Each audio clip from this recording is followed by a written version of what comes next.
Ciência e Saúde, com Rosânia Fernandes. Muito bom dia a todos. Vamos dar início ao programa Ciência e Saúde. O programa Ciência e Saúde tem um quadro que se chama Superação e nós trazemos convidados para contar as suas superações de doenças ou que convivem com determinadas doenças e vem aqui dar o seu relato em primeira pessoa.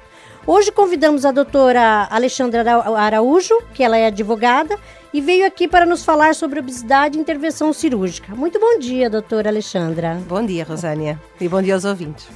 Como é que vai, então, a sua vida pós-cirurgia? Muito bem e muito mais leve, sem dúvida alguma. Mais leve, literalmente, né? Literalmente. Então, doutora Alexandra, conta para nós como é que foi a sua convivência com a obesidade. Como é que foi, então, todo esse processo entre a convivência até chegar à operação? Como é que você viveu com isso? Inicialmente, eu estava numa situação de negação, que eu penso que é talvez a principal situação de muitos dos obesos, antes de se confrontarem com uma situação grave de doença, de problemas cardíacos, diabetes. E eu olhava para o espelho e eu não me via tão gorda como efetivamente estava. Eu via-me como era sempre. A Alexandra que sempre foi, era a mesma cara, o mesmo corpo. Acostuma-se com a visão? Acostumávamos-nos à imagem que tínhamos. Não conseguíamos imaginar que tínhamos mais 40 quilos ou 50 quilos ou 30 do que aquilo que tínhamos inicialmente e do que deveríamos de ter. E ninguém dizia, ninguém diz para a pessoa, olha, cuida lá, ou a pessoa não quer ouvir. Eu ouvi algumas vezes e muitas delas por parte da minha mãe, sem dúvida. Era a pessoa que mais me azucrinava ao juízo, como eu costumo dizer. Mas eu também me entrava a 100 e saía-me a 1000. Porque como eu olhava para o espelho e não via essa situação, não concebia que assim fosse, só sentia um bocadinho quando vestia alguma roupa mais justa. Esta já não me serve. Se calhar encolheu. Era difícil assumir que encolheu, não. Eu é que engordei. Mas a minha mãe foi uma das pessoas que talvez mais me tenha tentado chamar a atenção para essa situação. Situação. Em algumas fases o meu pai também, mas não de forma tão incisiva como ela. Ela era mais chata. Quando foi que você caiu na realidade que era obesa?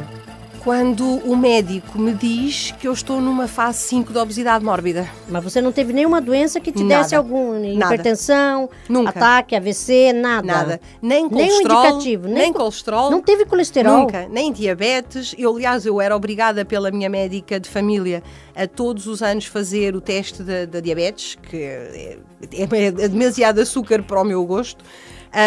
E nunca acusou nem diabetes, nem colesterol. Eu tenho um colesterol normalíssimo. Nunca tive problemas de saúde que eu dissesse assim, sim senhor, eu estou confrontada com uma doença e sou obrigada a emagrecer por isso. Nunca aconteceu. Nunca aconteceu nesse sentido. Nada. Então o médico disse o quê?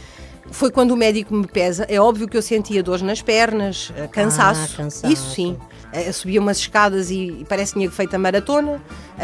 Andava todo o dia. No verão, os pés inchavam tremendamente, ficavam de um tamanho que não desejo a ninguém. O cansaço era muito, em termos de peso, sem dúvida, mas em termos de ouvir diretamente da boca do médico, sim senhor, é verdade, você tem excesso de peso que já ultrapassa tudo o que é o normal e que corre aqui um risco de vir a ter um AVC, um ataque cardíaco, sem dúvida, aí é um choque para nós. E depois ainda vamos para casa e ainda pensamos, se calhar não é tanto assim, mas depois começamos a ouvir novamente a conversa do médico na nossa cabeça e é quando temos a certeza que realmente temos que fazer alguma coisa para mudar. E nessa questão de ser uma doença, quando você se viu nessa situação, isso mexeu com você profundamente? Completamente. Primeiro porque eu gostava de comer. Não era que comesse... É boa boca, né? Sim. Não é que eu comesse muita quantidade.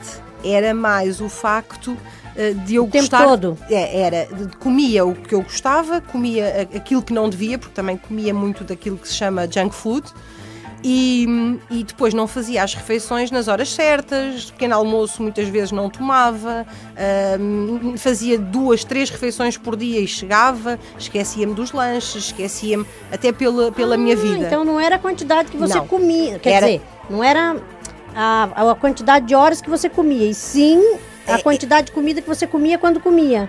Não, eu não comia muito, era não comer a horas certas. Comia só 2 ou 3 vezes por dia e é necessário que nós façamos uma alimentação, sim, uma alimentação mais frequente, menos quantidade, mas mais frequente, porque dessa forma o estômago habitua-se a comer menor quantidade, mas mais vezes ao dia. Eu costumava dizer após a operação, eu agora sou como aos bebés, tenho que comer 2 em 2 horas. Era isso que acontecia na primeira fase da operação. Agora não será 2 em 2, mas o máximo de 3 em 3 horas eu tenho que comer qualquer coisa. Uma peça de fruta, um iogurte. É sempre necessário que não ultrapasse muito essas horas para que o estômago possa receber a comida necessária apenas para saciar a fome. Porque no caso que a pessoa fica muitas horas sem comer, quando ela come, ela absorve muito mais, muito mais. As gorduras, tudo. Tudo o que não deve, absorve tudo aquilo que não deve. O açúcar, a gordura, em vez de absorver aquilo que nos faz falta. E isso é que depois nos provoca o facto de não nos saciar a fome, porque estamos a comer aquilo que não devemos comer, não nos sacia a fome e acabamos por ter vontade de continuar a comer. Ora, isso faz dilatar o nosso estômago, porque sendo um músculo acaba por dilatar e vai aumentando o tamanho. Quanto maior é o estômago, maior a vontade, porque depois é uma relação entre o estômago e o cérebro, maior a vontade e o espaço que temos para alimentar. Para comer ali, colocar mais comida, sem dúvida. E é isso que depois se torna problemático. Por isso, com a operação que eu fiz, reduziu-se. Qual foi a operação que você fez? Denomina-se sleeve. Há uma redução do tamanho do estômago em termos de espaço, não é, de músculo, e faz com que o tamanho dele já não nos permite comer a mesma quantidade que nos permitia anteriormente. Mas os ouvintes então podem pensar assim, não, mas se é psicológico e reduz o estômago, isso não faria com que a pessoa tivesse vontade de continuar a comer porque não trabalhou psicológico ou não isso? Não é assim, porque o próprio estômago não deixa que a comida entre. É assim, quando nós chegamos ao limite do tamanho que ele atualmente tem, se forçarmos a entrada de comida, dói. Isso pode causar algum processo ali de ansiedade, nervos. Completamente. Eu acho que nem você faz e dá vontade de comer uma vez no mês, é um abrir mão devagar para não ter aquela ruptura. É verdade, Rosânia. Rápida, e aquilo deve causar um desconforto muito grande. É verdade, Rosânia, até por um motivo. Quando nós fazemos este acompanhamento psicológico, tem a ver com a situação de análise para ver se vamos fazer o sleeve, se vamos fazer a banda gástrica, que tipo de operação é que nós vamos fazer. E uma das situações que me levou sempre a ter algum receio era porque tinha que evitar de comer alguns alimentos dos quais me custa a prescindir. Gostava muito. É verdade. Dizer, o caso do bacalhau. Muito. O caso do bacalhau. E você não tentou outras dietas? Várias. Não resolveu assim? Resolvia durante um mês, ao fim de um mês e meio eu já estava com o mesmo peso e mais ainda. Eu fiz uma dieta também, foi assim, perdi 4,5 kg, rapidamente engordei os 4 kg. A última que fiz, não vou dizer o nome, mas terá sido num médico famoso, perdi 6 quilos em cerca de um mês e meio, mais ou menos, depois recuperei 12. É porque daí vem dobrado, né? Vai. Foi muito difícil. Isso que é complicado, é difícil. E na cabeça de uma pessoa que é obesa, como é que fica a situação? Fica uma certa frustração a cada vez que ela começa uma dieta e não consegue. Eu sinto assim quando acontece comigo. É verdade. Dá uma frustração. E tem outra situação, Rosânia. Há pouco falou na ansiedade. É nessas dietas que não são regradas nem controladas medicamente. O que é que acontece? Cortam-nos determinados alimentos que na nossa ótica fazem-nos falta e que são o nosso dia-a-dia, para o qual nós, eu tenho que comer um doce ou eu tenho que comer um salgado, eu vivo para chegar ao fim do dia e comer aquilo que me apetece. Se eu sou impedida pela dieta de comer sempre aquilo que eu quero, mentalmente ou psicologicamente eu fico afetada, entro em ansiedade e depois a dieta não faz o mesmo efeito, porque eu começo a deixar de ter vontade de a continuar. Porque me faz falta desestimula. Completamente. Eu fico desmotivada e acabo por desistir da dieta, não é? Porque eu não consigo continuar a comer aquilo que eu quero. Então se eu não consigo continuar a comer, mas é para atingir um objetivo, está bem, mas eu prefiro aquilo, porque eu gosto daquilo. Então a pessoa acaba por perder a motivação, não é? E entra em ansiedade. Ao fim de 3 semanas a não comer nada daquilo que se gosta, a pessoa entra em ansiedade, entra em stress, é verdade, e acaba por estragar a dieta, porque vai sempre comer alguma coisa que não devia, na hora que não deve, fora do horário que deve, e vai fazer pior. Você aconselharia, se fosse assim, se você pudesse dar um conselho aos ouvintes que são obesos, você acha que seria uma boa fazer essa operação que você fez, a Sleeve? Sem dúvida. E acima de tudo é importante, primeiro é importante que a pessoa tome consciência do seu problema. Que é uma doença. Porque é uma doença e que lhe pode trazer graves consequências para a idade, em termos futuros. Há pessoas com 30 anos com problemas cardíacos, com AVCs por causa do peso, diabetes, tudo. Por isso, primeiro que tudo, é preciso tomar consciência de que realmente tem um problema. Depois, tentar combatê-lo. É uma operação que leva uma anestesia geral, é uma operação que tem alguma recuperação. A verdade é que eu, por exemplo, ao fim de uma semana estava a trabalhar, mas é preciso primeiro tomar consciência do problema que temos. Aconselho vivamente quem tomar consciência a procurar ajuda e verificar se tem a possibilidade de a fazer, porque nem toda a gente se enquadra nos vários tipos de operações, não é? Depende de cada organismo. Exatamente, né? O acompanhamento psicológico, o acompanhamento médico é importante nesta fase. E eu aconselho quem tomar consciência dessa situação que procure ajuda, porque efetivamente a qualidade de vida que se ganha depois não tem explicação. É porque nem todos podem ir para o peso pesado, né? Exatamente, então, nem todos.